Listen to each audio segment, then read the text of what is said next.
welcome back on this Friday. Those temperatures have been feeling fantastic. It's just that pesky haze that's been so irritating for many of us. Storm Track 3 Chief Meteorologist Sarah Knox breaking down a timeline here, Sarah, of when we can potentially see an improvement. Definitely worse for some than others, though. Yeah, definitely right now. I have seen some improvement for some, which is great news, but it doesn't mean that the smoke is completely gone. And for the majority of us, it still remains unhealthy for everyone. Charles City is an example where there's been a bit of improvement. You can generally see it, a bit more of the sunshine coming through. And when we look off in the distance, yes, still very apparent. There's still that haze, but it's a little less than, say, when we were looking at Mason City earlier.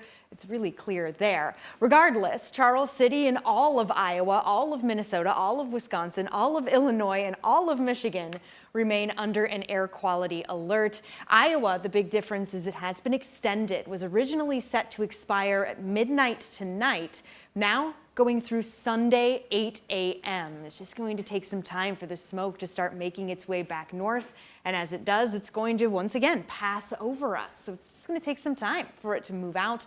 Here's what I mean for improvements. We're still seeing plenty of the orange, which is unhealthy air for sensitive groups, those who may have respiratory illnesses, heart disease, for example. And Charles City in that, meanwhile, Mason City in the red, most of us still in the red. That means air is unhealthy for everyone who may otherwise be healthy. So air quality remains impacted heavily across the upper Midwest. Going to the smoke emissions, I am going to push forward time and just let it sit for a moment as we head into our Saturday. This is 5 p.m. when the alert is expected to expire for Minnesota, Wisconsin.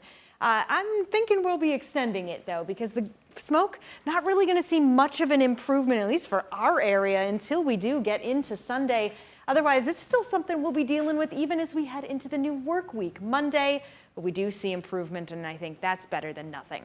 Moving over to satellite and radar, and there really isn't much to see here thanks to the high pressure that is, one, responsible for bringing in the smoke, but also responsible for cooling us down. Very much a double-edged sword. I think the definition of it, if you will. This high pressure sitting over a good portion of the country from Canada and really keeping the air stagnant. So not a lot of the smoke moving much in the upper atmosphere or even here on the surface.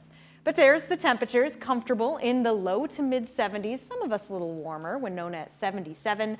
And to be honest, there's really not much to see on Futurecast either. Plenty of sunshine through the filtered skies. And overall, the weekend not looking too bad. Sunday welcoming sunshine. We'll see how quickly the smoke can move back north.